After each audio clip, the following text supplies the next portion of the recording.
meze ute se madza undi kubona ntakuzi se uri mushyi nahangaha undi kubona usa nk'umuntu unaniwe?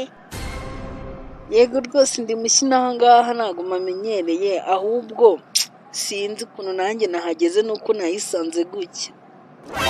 Biragaragara rwose pe kuri umuntu usanzwe utamenyereye ibintu nk'ibi ngibi, ukuntu ugaragara, ukuntu usa, mbese byose birabyerekana pe, ahubwo hari icyo nagufasha.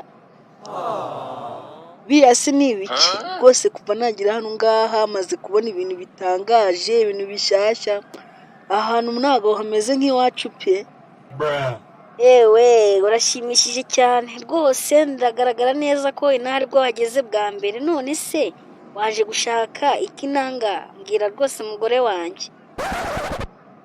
Mu izina rya Yesu aka kanya ngeze aha ngaha ise mba umugore wawe sindakwiyamye muko.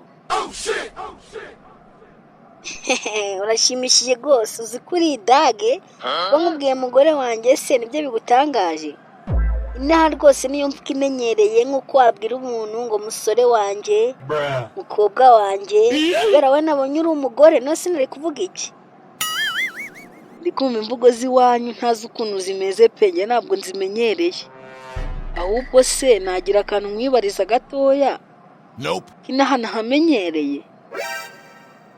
Nubwo nari ndi kwitahira ariko nta kibazo wambaza, apfa kuba utagiye gusaba amafaranga, nayo nifitiye pe kuko ukuntu ndi kukubona ukuntu usa nk'umuntu usabiriza. Mva nkwiyamerero agakobwa we, njye ntabwo sabiriza, kuba nkubwiye ko hari ikintu ugiye kumfasha ntabwo ari ngombwa ngo umenyere, dore uko kareba uranahita nkuturumbura amaye maso.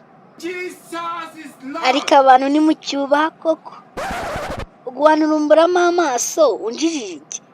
Uri kusaba ubufasha warangiza ukananuka, ubwo rero wabona mwihoreye ibyo washakaga kumbaza ukajya kubibaza Google. Sorry rwose pe, Gererwari nyine ni umuvandimwe wanjye namusize mu rugo, ntabwo nasubira kumubaza kubera ko naje dutandukanye bitewe yuko yaryaga cyane, ngiye kandi ngewe ari njye uba wakoze byinshi none namuhunze niyo mpamvu.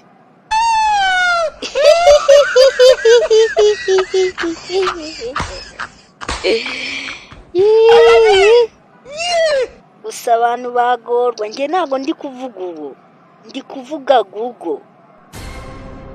Umva muko, niba uri n'umukobwa cyangwa umugore ntabyo nzi, njye nawe twubahane, twari hano ngaha ntabwo tuziranye, urongera kuvuga Gererwari.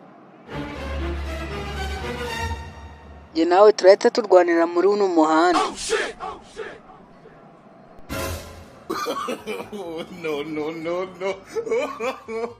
No.